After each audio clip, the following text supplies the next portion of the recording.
नमस्कार दोस्तों, आज हम पौष अमावस्या की व्रत कथा का श्रवण करेंगे। पौष माह के कृष्ण पक्ष की अंतिम तिथि को पौष अमावस्या कहते हैं। इस तिथि पर पवित्र नदियों में स्नान करने का विशेष महत्व है। उसके बाद सूर्य को अर्घ्य देकर पितरों को तर्पण किया जाता है। तो आइए सुनते हैं पौष अमावस्या की पावन व्रत कथा। एक ब्राह्मण था जो बहुत गरीब था। उसकी एक गुणवान, सुंदर और संस्कारी पुत्री थी, परंतु उसका विवाह नहीं हो पा रहा था। एक दिन ब्राह्मण के घर एक साधु आए। उस गरीब ब्राह्मण ने उनकी खूब सेवा की।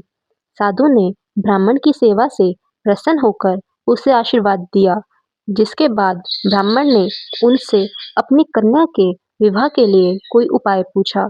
साधु ने उत्तर देते हुए कहा कि यहाँ से कुछ दूर एक परिवार रहता है। उस घर की स्त्री अत्यंत पतिव्रता है। यदि तुम्हारी कन्या रोज जाकर उनकी सेवा करे तो इसका विवाह शीघ्र हो जाएगा। अगले दिन कन्या सुबह जल्दी उठकर स्त्री के घर साफ सफाई करके वापस लौट आती। उस घर की स्त्री हैरान हो जाती कि कौन है जो रोज उसके घर की सफाई करके चला जाता है। एक दिन उस स्त्री ने ब्राह्मण की कन्या को देख लिया और उससे पूछा कि आप कौन हैं जो रोज उनके घर की सफाई करती हैं। कन्या ने साधु द्वारा कही बातें स्त्री को बता दी। उस स्त्री ने कन्या की सेवा से प्रसन्न होकर जल्द ही उसके विवाह होने का आशीर्वाद दिया, परंतु आशीर्वाद देते ही उस स्त्री के पति की मृत्यु हो गई।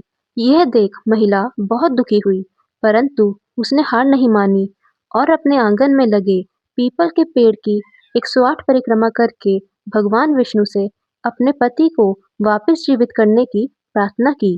कहा जाता है उस दिन पौष अमावस्या थी। भगवान की कृपा से उसका पति जीवित हो गया और दूसरी ओर ब्राह्मण की कन्या का भी विवाह हो गया।